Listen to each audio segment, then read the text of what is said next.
A'udzu billahi minasyaitonir rajim. Bismillahirrahmanirrahim. Assalamualaikum warahmatullahi wabarakatuh. Alhamdulillah. Alhamdulillahi rabbil alamin. Wassalatu wassalamu ala sayyidina Muhammadin wa ala alihi wa ashabihi rasulillahi ajma'in. Jadi pada hari ini hari yang sangat cerah, alhamdulillah. Ini fenomena langka di mana terasa begitu menyengat panas, tapi ada yang lain dari yang lain ya, agak lain ini gitulah. Karena langit begitu biru ya, antara cerah dengan mendung bercampur aduk dalam satu wadah. Ini makanya momen kayak gini nih kita abadikan ya kan. Nah kebetulan saya sedang dalam perjalanan dari rumah mau menuju pondok pesantren untuk rutinitas ya mengajar. Hanya sampai di pertengahan jalan tadi, saya kira ini ide menarik untuk dibuat konten gitu kan. Oh nggak bisa. Sabar. Baru.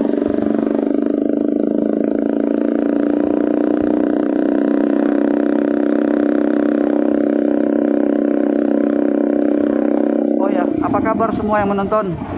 Saya doakan mudah-mudahan selalu dalam keadaan sehat dan dimurahkan rezekinya oleh Allah. Yang ada utang, mudah-mudahan berikan rezeki untuk bisa melunasi utangnya.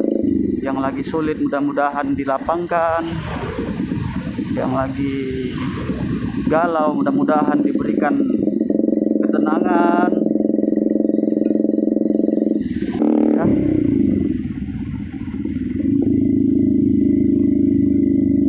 Nah, ini saya agak kurang fokus ini karena sambil fokusnya terbagi-bagi ya. Satu untuk ngomong-ngomong, satu untuk memperhatikan jalan ya. Nah, ini saya udah sampai di daerah apa namanya? Payaperang ya. Ya. Saya teringat di depan tuh ada tikungan. Kita bisa sambil ini ya, cornering ya. Masya Allah. Nah, ini tikungan ini. Oh, ada mobil. Hampir saja. Kita nikmati dulu lintas ini ya. Bismillahirrahmanirrahim.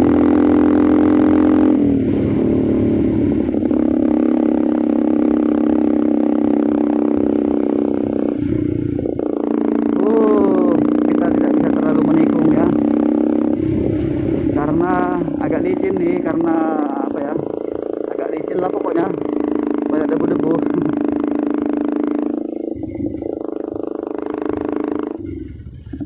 Mau kita salip mobilnya karena tikungan, takut juga kita. Ini baru kayak nyaman. Bismillah.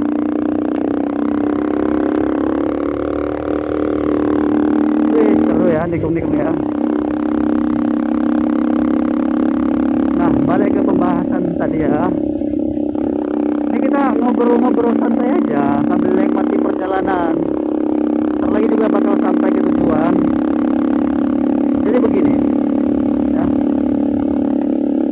Balik ke pertanyaan, apapun masalah, setiap orang pasti dong punya masalah kehidupan, ya kan? Mungkin kalau yang belum punya anak, kepengen punya anak, sudah punya anak pengen nambah anak lagi, punya istri satu pengen nambah dua, ya. Atau anak sudah besar, sudah menikah, pengen punya cucu, sudah punya anak, sudah punya cucu, belum punya rumah, sudah punya rumah belum punya, aduh banyak lah. Kalau dikaji-kaji nggak selesai. Setiap orang pasti punya masalah, dan setiap masalah itu tentu berbeda-beda yang punya masalah itu kan gitu. Apapun itu, baik itu mungkin yang sedang, yang ringan masalahnya, atau bahkan yang berat sekalipun, coba lakukan dua hal itu. Pertama, sabar dulu. Sabar itu terima ya. Kita kalau lagi jalan kayak gini nih, tiba-tiba yang cerah berubah menjadi hujan lebat gitu kan. Nah kemudian kita mengeluh pun, kita taruh di sosmed ya, di Facebook, di IG, di mana lagi hujan gitu ya. Kok nggak turun, kok nggak reda-reda nih? Emangnya keluhan kita bisa membuat berhenti hujan? Belum tentu. Jadi gimana? Terima dulu. Oh iya lagi hujan. Nah terima aja lagi hujan. Kalau mau mantel pakai mantel kan gitu. Di saat kita terima, banyak kan orang yang nggak terima dengan ujian hidup, dengan permasalahan, ya kan? Kalau kata Imam Al-Ghazali itu, ketika kita ketemu dengan masalah, ambil hikmah. Yang pertama, mungkin itu sebagai penghapusan dosa karena ada yang salah kita itu, kan gitu. Yang kedua, kalau memang kita nggak ada salah, berarti itu ujian. Dan tanda Allah itu sayang dengan kita, diberikan kita cobaan, diberikan kita ujian. Dan ujian itu bukan untuk membuat kita lemah, bukan untuk menyiksa kita, tapi justru malah membuat kita untuk lebih kuat, agar tidak mudah menyerah, agar lebih bersungguh-sungguh, kan gitu. Sama juga kayak sekolah SD, mau tamat sekolah SD, masuk sekolah SMP, nggak mungkin nggak ada ujiannya, ya kan? Tapi melalui ujian itu kita bisa tahu kualitas kita sampai di mana. Nah, itu. Dan Allah juga nggak akan ngasih ujian melebihi batas kemampuan manusia, kan? Berat kali cobaanku, berat kali ujianku, berat kali masalahku. Kenapa nggak yang lain ngerasakan seperti yang kurasakan? Karena Allah tahu hanya kau yang sanggup, orang lain nggak akan sanggup. Orang lain juga punya ujiannya masing-masing. Nah, itu. Kalau saya ceritakan apa masalah saya, pasti banyak. Apa cobaan saya? Ya banyak. Tapi saya belum mau menceritakannya di momen ini. Saya hanya berbagi motivasi, nasihat. Ya, pertama untuk mengisi kekosongan kita sambil ngonten ini. Yang kedua, mudah-mudahan ada manfaat dari konten yang saya buat untuk saya, untuk antum semua yang menonton. Makanya itu tolonglah di subscribe ya, like, comment, dan subscribe. Jadi kembali ke permasalahan ya, pendidikan sabar itu ternyata sudah ditanamkan dari sejak kita masih bayi. Itu kata Ustadz Adi Hidayat ya. Saya sangat love ya, sangat suka dengan ceramah beliau, tuan guru besar kita Ustadz Adi Hidayat ya. Jadi ketika berceramah sangat jelas, detail dijelaskan ya. Dalam surah ini, surah yang kesekian, urutannya di sekian, sebelah kiri paling atas gitu. Jadi saya suka. Saya berdoa kepada Allah, mudah-mudahan Allah berikan saya cara menjelaskan dengan seperti beliau, kan, jelas, terperinci, dan tangkas ya. Nah, beliau mengatakan seperti itu. Jadi ini sebetulnya saya ngomong tadi begini-gini itu bukan 100% kata saya, enggak. Ini saya banyak mengutip dari pendapat ustadz-ustadz yang saya kagumi, yang saya hormati, yang saya takzim kepada mereka gitu ya. Nah, bayi itu dari sejak kita bayi sudah ditanamkan sabar, ya kan? Masih kecil, ingat nggak? Ada adik bayi kita lapar kan, kemudian mama kita ngomong sabar ya. Atau bahkan kita sendiri waktu masih kecil kan, pengen makan, pengen ini, sabar ya. Artinya pendidikan sabar sudah ditanamkan dari sejak kita lahir. Nah, itu dia. Ironisnya orang yang mau buat kejahatan pun juga pakai ilmu sabar. Ini ada komplotan 3 orang curanmor, pencurian motor ya, di masjid pula itu. Sebelum mengambil sepeda motor itu, dia akan lihat ada tim, kan bagi-bagi tugas kan, ada tim pemantau, ada tim pembobol kunci, ada tim pembawa lari. Nah, sebelum mereka beraksi, yang satu udah nunggu. Kok lama kali ya? Sabar ya. Jadi kawannya, bahkan orang yang mau berbuat kejahatan pun tahu untuk memberikan nasihat sabar gitu.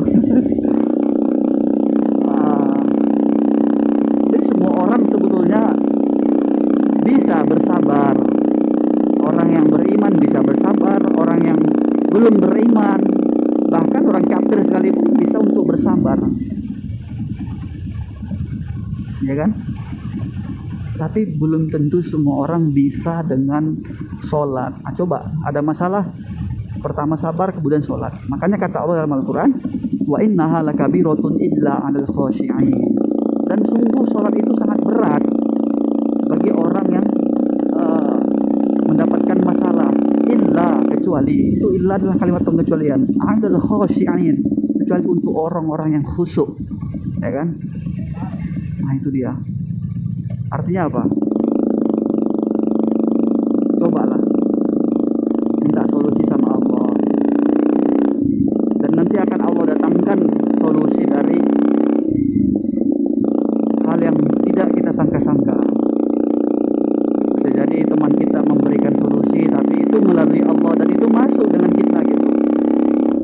bahkan dari anak kecil sekalipun memberikan kita solusi, ya kan? Petunjuk, ya, hidayah. Saya kadang merasakan itu ketika sholat di masjid tertentu, katakan masjid Al-Furqan atau Asy-Syuhada, ya, kayaknya yang dibacakan sama imamnya itu ngepas kali sama masalah yang saya hadapi gitu, dan seolah-olah itu sebagai jawaban buat saya gitu. Contoh kayak lagi sholat di masjid Syuhada kan, imamnya ngebaca wasta'inu bis sabri was shalah, ya kan, jadikanlah sabar dengan suatu sebagai penolong. Itu ngena banget sama diri saya gitu yang lagi ada masalah. Dan saya pun ketika mau sholat di mana yang saat itu ditunjuk jadi imam, saya udah niat nih mau baca surah ini aja lah, Al-A'la gitu kan, atau Ad-Duha gitu. Tapi ternyata kita niat itu sampai mengangkat takbir Allahu Akbar, setelah Al-Fatihah kita baca surah yang lain gitu, kok tiba-tiba larinya ke Al-Baqarah gitu.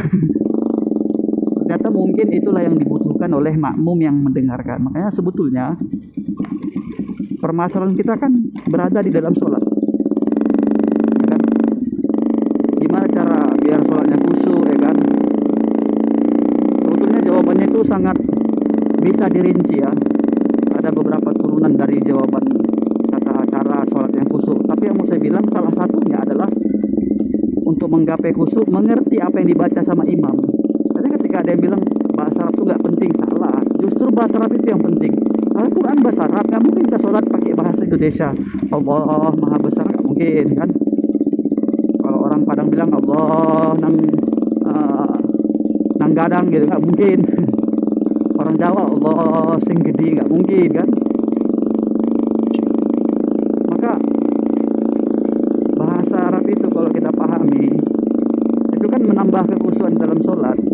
Contoh Al-Fatihah, kalau kita tahu artinya Alhamdulillahi Rabbil Alamin, segala puji dan syukur hanya bagi Allah Rabba, penjaga, pemelihara segala alam, alam dunia, alam akhirat, alam ruh, alam kubur. Allah yang semua memiliki penjagaan itu gitu. Jadi, kita memuji Allah atas segala pujian yang diberikan kepada kita kembalikan pada Allah. Siapa itu? Ar-Rahmanir Rahim, yang maha pengasih lagi maha penyayang. Ya. Allah itu maha memberikan hukuman. Allah itu maha mengazab. Ya.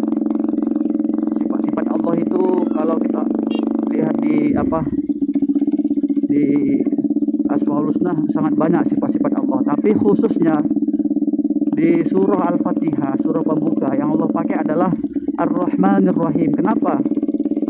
Karena Allah itu memang sangat sayang, sangat pemurah untuk hambanya. Ar-Rahman, maka kata Ar-Rahman ini diberikan Allah untuk seluruh makhluk, mau yang jauh, yang dekat, yang di timur, yang di barat, selatan, yang di utara, siapapun. Bahkan lihat orang-orang Cina kafirin itu, walaupun mereka bukan Islam, walaupun mereka bukan agama Islam, atau bahkan orang Yahudi sekalipun yang hari ini tengah membantai Palestina, jalur Gaza, di Masjid Aqsa, sudah melakukan kejahatan yang itu bukan lagi penjajahan, tetapi sudah pembantaian ya, tak bermoral itu. Tapi Allah masih kasih mereka hidup. Kalau Allah mau untuk menghancurkan mereka, kecil bagi Allah, itu kan. Tapi udah menjadi skenario Allah, dan Allah masih kasih mereka hidup. Kenapa? Karena masih ada sifat Allah Ar-Rahman. Nah, maka seluruh makhluk yang Islam maupun tidak Islam mendapatkan Ar-Rahmannya Allah. Tapi Ar-Rahimnya itu khusus untuk yang beriman kepada Allah Subhanahu wa Ta'ala. Ini kita udah sampai di pesantrennya. Saya mau langsung naik dulu ke atas ya.